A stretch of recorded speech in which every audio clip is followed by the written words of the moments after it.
My local charity shops are terrible. Every now and then I will find something mixed in DVDs in this charity shop. However, on this occasion the only thing I found was, I would say, an overpriced copy of FIFA 17. I don't know how much this actually costs in CEX, but it was £1.50. In another charity shop where I've probably found one game ever and it was too badly damaged to take home, they had Wii Fit for £1. And then in this charity shop, where I have found some semi-decent stuff in the past, not necessarily video game related though, the only thing they had was a Sims expansion. I think they had another Sims expansion there as well, which wasn't worth picking up. And I say that as if I looked them up. There are some that are worth picking up, I just couldn't be bothered. And then this charity shop, which is probably the one that I have most success in when it comes to video games, every single one of these PS3 games were in absolutely fantastic condition. They had been bought, uncellophaned, and then kept on the shelf, out of the way of everything and everyone, and dusted regularly. They were so nice. Unfortunately, I don't collect for the PS3, and they were priced up rather accordingly, and there was nothing else in that store. Well, nothing video game related anyway. There were a few other things, very controversial items, I will say, but I'll talk about that in another video because I'm going to do a sort of very short mini series kind of thing to build up to one game that I want to pick up. However, with that being said, I walked away empty-handed on this occasion, no video games to speak of, so I thought, as it's been a while, let's check out Asda to see if they have anything. And my Asda has recently had a little bit of a change around. They've moved the games over to a bigger section. They moved them. They were to the left of this not that long ago on that wall there. And they moved them to a really stupid place where they didn't have enough room. I don't know what they were thinking.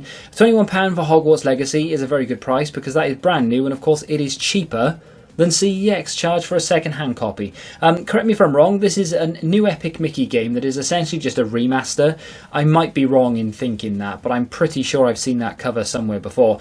Funko Fusion is a game that I really wanted to pick up, and I was very tempted to buy it, not there and then, but I was very tempted to sort of try and build towards it, maybe trade some stuff in and get it, or, I don't know, flip to buy it or something, but I've not seen the best of reviews, and I'm thinking to myself, I might just wait until it comes down in price, and then pick it up in CEX with voucher at some point, and then of course the obligatory look at the Switch that I don't really care to buy for at the moment, shall we say. Now, not that long ago, of course, I said that I was selling off my PS5 and PS4 games, and I traded an awful lot of them in. The ones that were worth selling, I was going to sell, and one of them was Road 96. Managed to sell this on eBay for $13.45. It was a very weird price, but I think I had an offer and I just took it. $13.45 for that game is pretty damn good. I think CEX charge less than that, so I got more than the trade price. Side note on that, by the way, so eBay recently introduced no fees, and I say recently, it was literally like 2 days ago, 1st of October,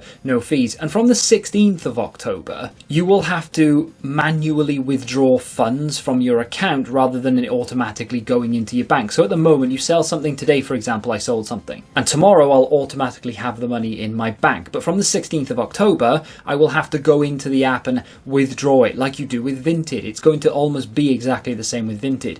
The idea behind that is that you will have a balance within eBay. So a lot of business sellers are complaining that they don't get any money off the fees and such, and eBay's reasoning behind this is that private sellers will now be selling items, and they haven't actually worded it this way, but they really should. The balance that they will have will just be there as a balance in their account, that if they want to, they can then go shopping with on eBay, and that is the hope from eBay. People are going to sell stuff, 10, 20 quid here or there, it's going to drop into their account, and then rather than just withdraw it, they're going to go, well, I'll have a little look on eBay and see if there's anything I can buy. And then the hope then, of course, is that they'll go and buy from the business sellers, meaning that the business sellers will make more money because people are going to be spending more, because it doesn't feel like you're actually spending money when it's a eBay balance or a Vinted balance. And a lot of people will say that nah, it's not going to happen. It will happen because it happens on Vinted, and that's how Vinted make a lot of money, and that's how sellers on Vinted make money as well.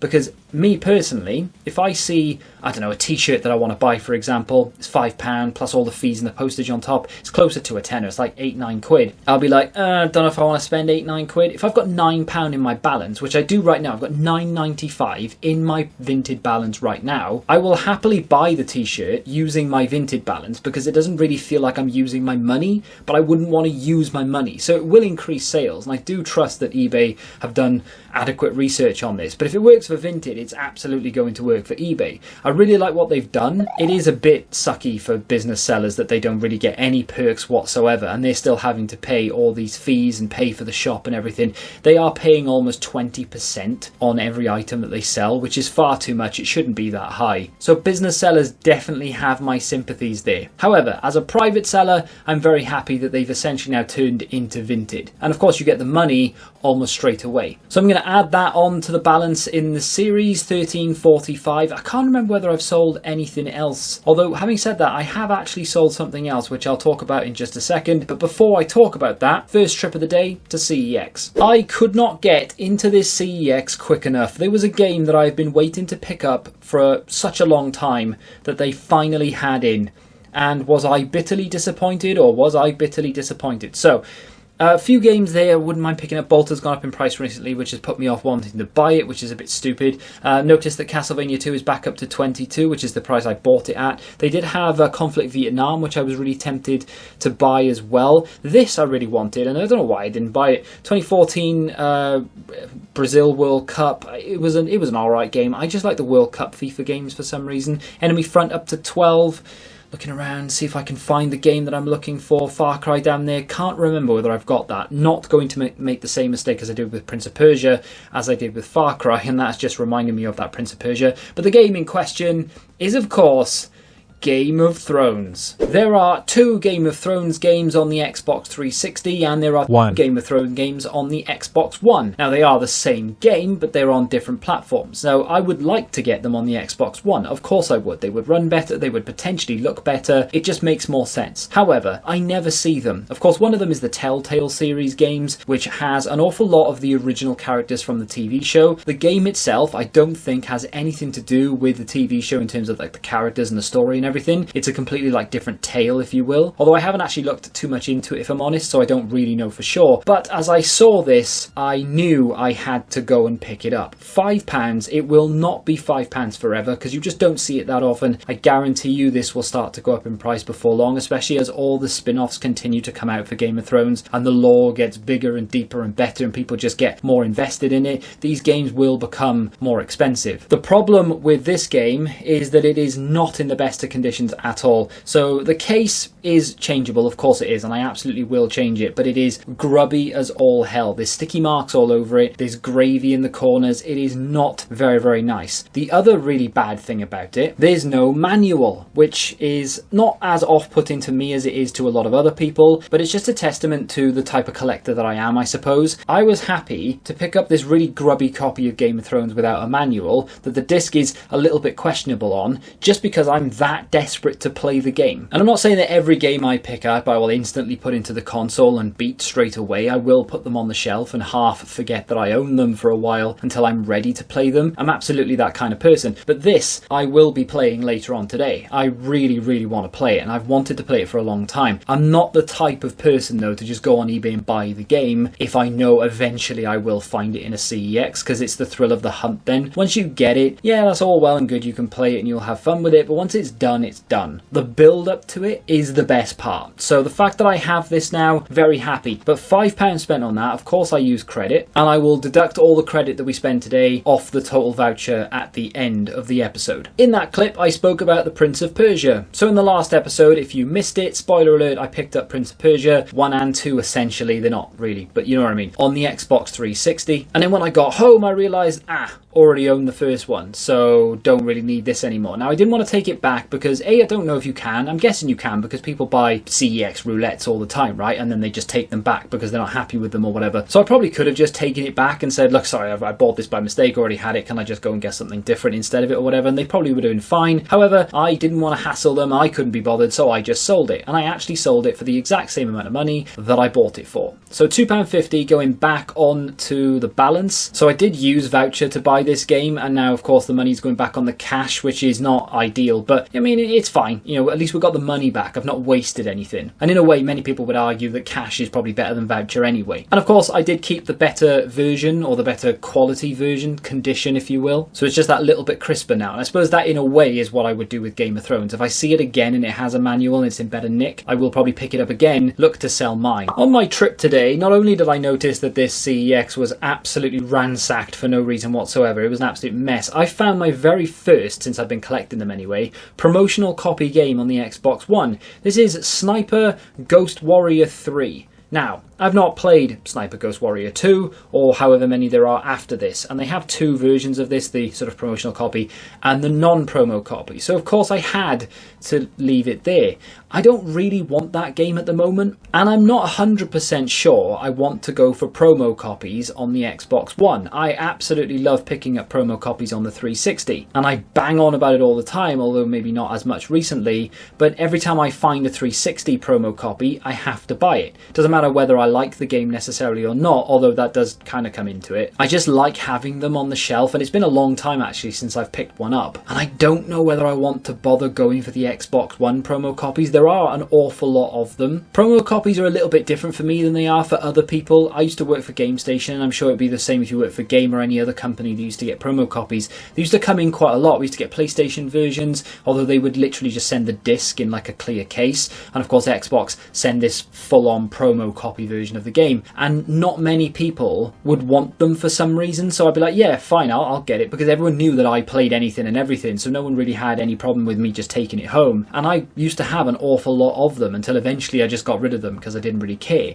But now I do care, and I remember to having some of them back in the day. It kind of makes me want them more. So I have more of an attachment to them than people who just pick them up and think they're cool, which is not a problem, of course. You can collect what you want. But when it comes to the Xbox One games, I don't really have that. And even though they are cool and I do like the look of them, I like the fact that they're sort of faded. They're almost like pastel colours. Pastel. I'm just not sure I want to collect them yet. So it was 10 quid, and the game itself, I'm sure it's a good game, but it's not a game that I really want to play anytime soon, and to spend £10 on it now, in the future it might come down to 6, it might be even cheaper again, so I left it. But I did pick up another Xbox One game that I've looked at quite a few times, and that is Tour de France 2021. Now, there is a newer version of this. I'm pretty sure there's 22, 23, 24, and probably even 25 at this stage, but stage, get it? £6 spent on that. Now, this did go up to 8. I think it was 10 at one point. I mean, it was probably like 45 at one point, right? But down at 6, happy to pay that. I have never in my life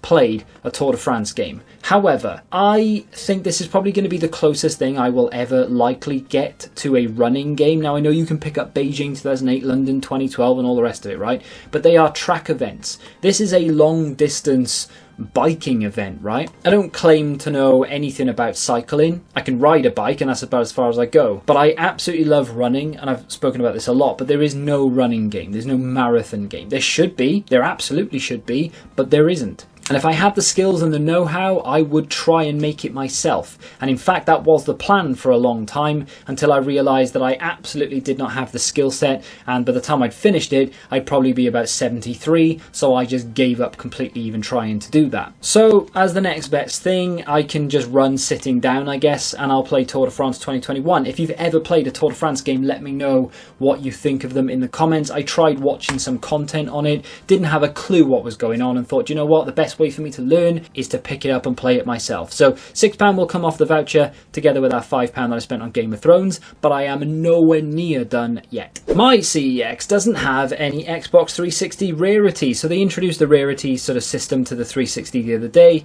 and mine doesn't have them. MorphX, I think that's what it's called. I've seen it, like half seen it here or there. I've never played it. I don't know anything about it. That is the closest game they have to a rarities at 35 quid. There were a couple of cheaper games I wouldn't mind picking up. There's Soul Calibur. I always pick it up and then just forget to bother. Spec Ops: The Line is now down to 15. I guarantee you before long that will be down at like 5-6 quid. But the game I picked up the other day that I said I didn't buy, which I lied because I did, South Park Stick of Truth. I've decided I want to play it so much, I can't wait for the Xbox One version to come in stock. Very similar to the Game of Thrones game, I have been itching to play South Park. Now I know I can't play both of these games at the same time. I can't put Game of Thrones in 360, put South Park in the Xbox Series X and have a controller in each hand. I wonder how difficult that would be. I don't think I could do it, especially as they're both story-driven games, right? But I decided £4, I might as well. Now, this has actually come down, I think, since I bought this, which is a little bit frustrating, but I did pick up another game that you'll see soon that has actually gone up since I bought it, so it's with swings and roundabouts. But yes, you can get it on the Xbox One, but I think, correct me if I'm wrong, it is substantially more expensive, and it wasn't in stock, so I thought, well, I'll just get it here. How different can it be graphics wise? I loved South Park as a kid. Used to watch wrestling on a Friday night, and when wrestling would finish, South Park would come on, and I remember struggling to stay awake through the episode because it was just so late and I was knackered. But I used to love every single second of Friday nights, eating pizza, watching wrestling, and then South Park. And I'm really looking forward to playing through it, because I've played through about half an hour of it on the PC, and I half enjoyed what I played, and then I just sort of lost interest in it for whatever reason. But I know it's not a particularly long game, and I have a funny feeling that when I finish it, I'm going to be itching for more. So I picked up Fractured But Whole on the Xbox One, ready to play almost immediately after. This, of course, is going to take on a completely different story to the first one, and I am there for it. It's going to look better, it's going to run better. I am very, very happy about it. Even comes with little leaflets and stuff. You don't get manuals in Xbox One games, of course, but little leaflets are always welcome. There is, of course, Snow Day that I need to pick up, and I absolutely will do, although that has been not bashed necessarily, but apparently it's the worst game of the three, and it does frustrate me ever so slightly that I have them both on cross platforms, but I'll get over it, I'm sure. I'm looking forward to playing them. If you've played either of those or both of those, let me know in the comment section if they're any good, and have I made a mistake picking them up. But of course, we are not done there. I went to Regenerate, which is essentially just like a cash gen or cash converters or whatever. They had a few games. So London 2012 was only £12 in there, as opposed to 22 as it is in CEX. Blitz the League, I thought they'd sold. They haven't. It's there for 45 quid, which I would love to own, but I ain't spending 45 quid on it. You're mad. And of course, they've got a decent selection of other things. Most of those games there are sealed, by the way. The Wii games are all sealed. A lot of those Xbox games and stuff that I was pointing out, they're all sealed. I have noticed recently, and I'm going to do a video about it, hardware prices are doing something at the moment. I'm not sure why or what is going on, but hardware is doing stuff. So anyway, these games, they used to have a crazy amount of selection. Where you see all those pops underneath, there used to be video games there. This entire wall used to be video games, and they used to have loads of PS2 and original Xbox 360, PS3, even Mega Drive, you name it. And now they have a very small selection of Xbox 360, as you can see here. Very small selection of PS3. One GameCube game, which I actually missed on the day. Street Fighter there was like. I had something on the back of it. I was like, what the hell is that? What have I just touched? Luckily, this was my last visit of the day. But unfortunately, nothing in there. I did pick up For Honor and Far Cry not that long ago, so I pop in every now and again because they may have games that are undervalued. And speaking of which, we're not done in CEX for today, because I do have another 3 games or so to pick up, one of which is an Xbox 360 game that has recently gone up in price. It's not this game, although I did want it. I've never seen the film, but I would quite like to get the majority of like sort of animated film to game type games. This was a decent price as well for 6 quid. I honestly thought it would have been more expensive. Marvel vs. Capcom 3. I have played it on the PlayStation. It's okay. I'm not a massive Marvel person. Look at that, £22 for London 2012. Absolutely mental. 3 doors down, it's literally £10 cheaper. But the game I picked up is going to send me down some sort of rabbit hole, I'm sure. It is The Amazing Spider-Man. Now, I think, from what I remember, at least what I remember people saying, this is probably the worst Spider-Man game on the Xbox 360. Is it not, or is it Spider-Man 3, the video game? I'm not sure.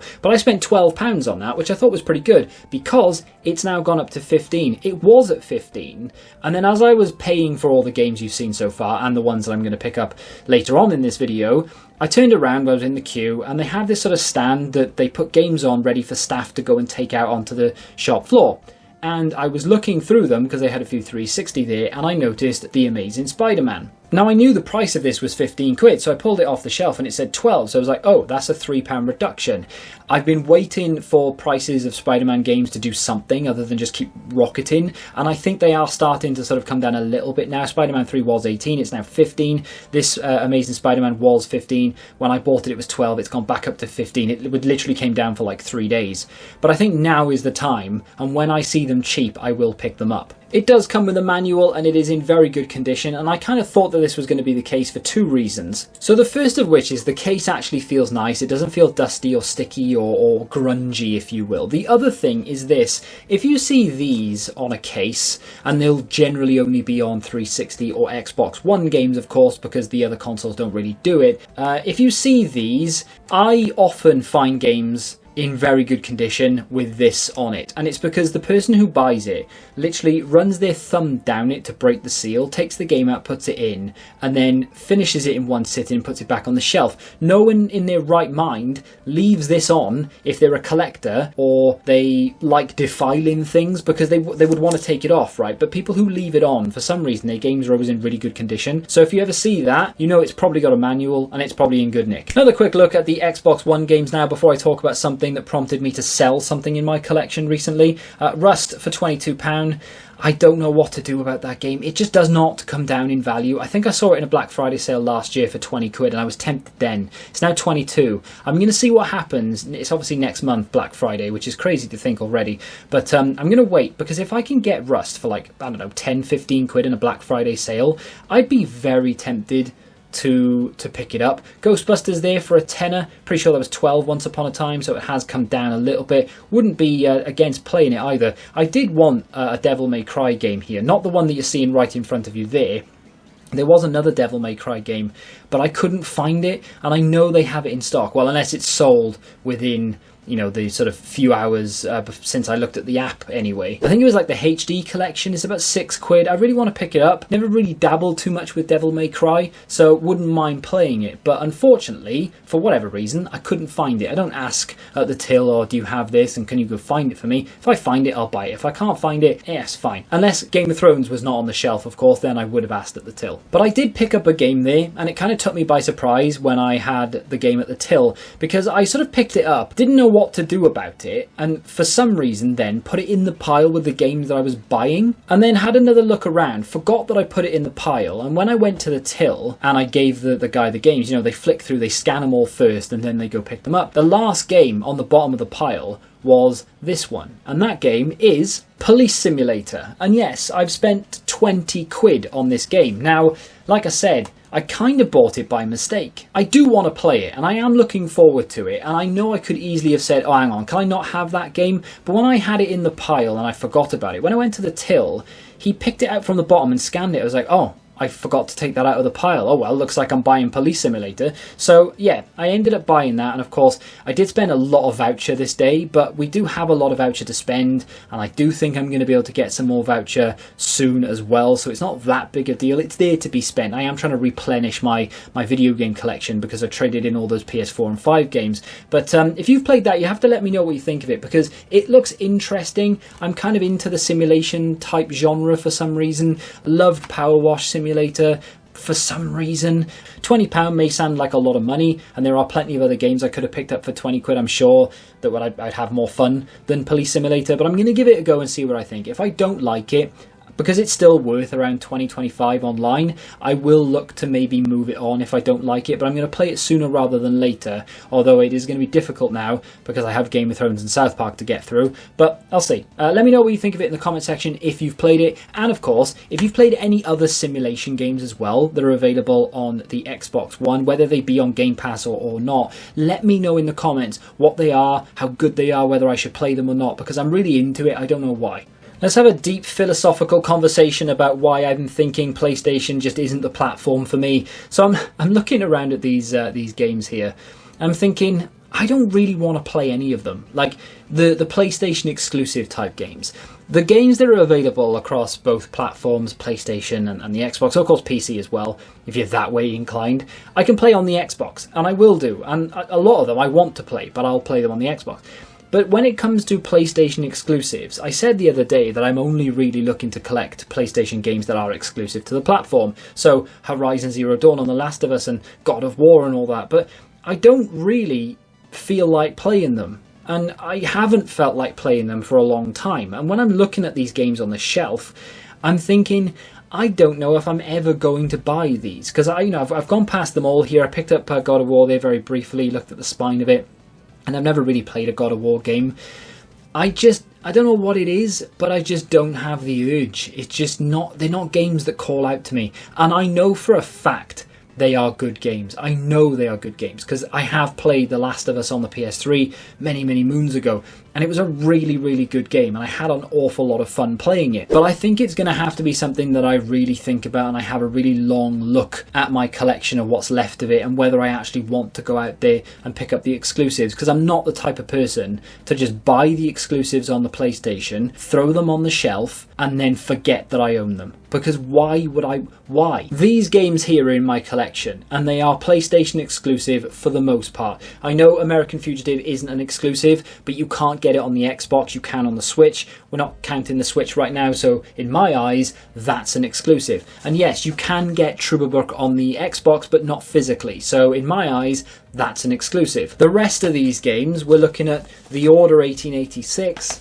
Last Guardian, of course, and then you've got the Shadow of the Colossus, Horizon Zero Dawn, not to be sold separately, and yeah, like I said, American Fugitive. You can't get these games on Xbox physically. You can't get these games on Xbox for the most part when it comes to like The Order and Last Guardian and things. But I don't really feel like I'm ever going to want to play them. Yes, I do want to play this because the story intrigues me, the concept of it looks good. It's like a top-down GTA kind of aspect, if you will, and that is the only game that I'm half tempted to play on the PlayStation. The rest of them, whether they be exclusives or not, they just don't really do it for me. That's not to say that I want to play all the Xbox exclusives. You know, there's Halo, for example. I don't really care about playing Halo, if I'm honest. And there are a few other exclusives to the Xbox that I have on Game Pass. I have the option to download them. I don't want to play them, and I probably never will. But I just don't understand why I would have them on the shelf when they're worth money. Every single one of those games trades in for like £5 or more, except maybe Horizon Zero Dawn. And some of them trade in for more, some of them can sell for more on Vinted or now, of course, eBay. So why would I want to keep 20, 30, 40 quid's worth of games on the shelf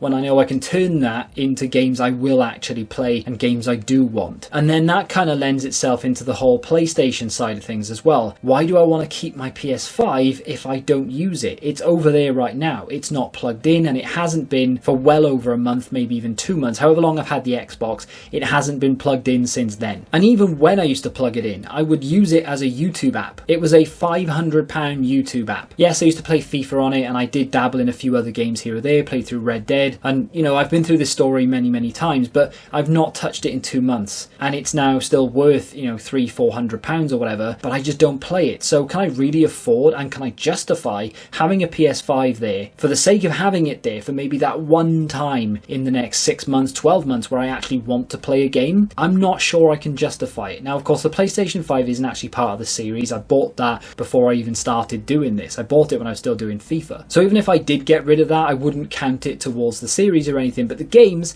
are acquired through the series. But I will update you in the future. Maybe I'll have another discussion, but if you've have your feelings or thoughts you want to share in the comments, let me know. And with that being said, let's get into one of the final clips in this episode, and that is going to be in the Xbox One section of a CEX, because why the hell not? And I'm not going to make you wait long because I picked up Little Nightmares 2. But they gave me Little Nightmares... No, they didn't. I picked up Little Nightmares 2 because, of course, recently I picked up Little Nightmares and I got that on Vinted at a very good deal. I think I picked that up with... I can't remember what other game I got with it. I know that it cost me like the equivalent of like 2 or 3 quid though. And then, of course, I needed the second one. And now I can happily sit down and play them knowing that I can finish the story. I don't know if there's a... I don't think there's a third. I don't know if there's a third coming is what I mean to say. But I know they're not particularly long games, and it's kind of, again, one of the reasons why I wanted to pick up the second one before I really started the first one. I'm not going to play these anytime soon because I've got Game of Thrones to get through, and of course South Park, and I will want to play that police sim before I really touch upon anything else. These games really intrigue me. They're sort of in that cozy but horror genre as well, and the stories look really good. The art style really appeals to me, and I'm very happy that I've now picked them up. I don't know whether that's actually gone up in price. Actually, it was 12 when I bought it. I can't remember now whether it's gone up to 15. I think it has done. 7 games being added to the collection, and a hell of a lot of credit to deduct from the series. It is going down quite quickly, but I'm adding games that I want to play, and I'm adding games that are going to look good on the shelf. Speaking of looking good on the shelf, Xbox One games, what were they thinking when, you know, they had these beautiful spines for the 360, and they were like, I know what we'll do. We'll make them really ugly in the next genre, and we'll put green bars at the top of some, we won't on others, and we'll make them look completely ununiform and ugly. Why not? Now, I do have some more content to share with you, but not in this episode, otherwise this is just going to run far too long. I don't really like to make like hour videos or anything. So I'm going to do like a one-off episode thing where I try and build up enough cash or credit or whatever it may be to buy a brand new release, which is actually out in about a week's time actually, so I need to get my skates on. What is your favourite game from those that I've picked up today? Let me know what you've picked up recently, whether it be CEX or a boot sale if there are any still on, charity shop maybe. If you want to check out another video from me, you can click here, and until the next time, goodbye.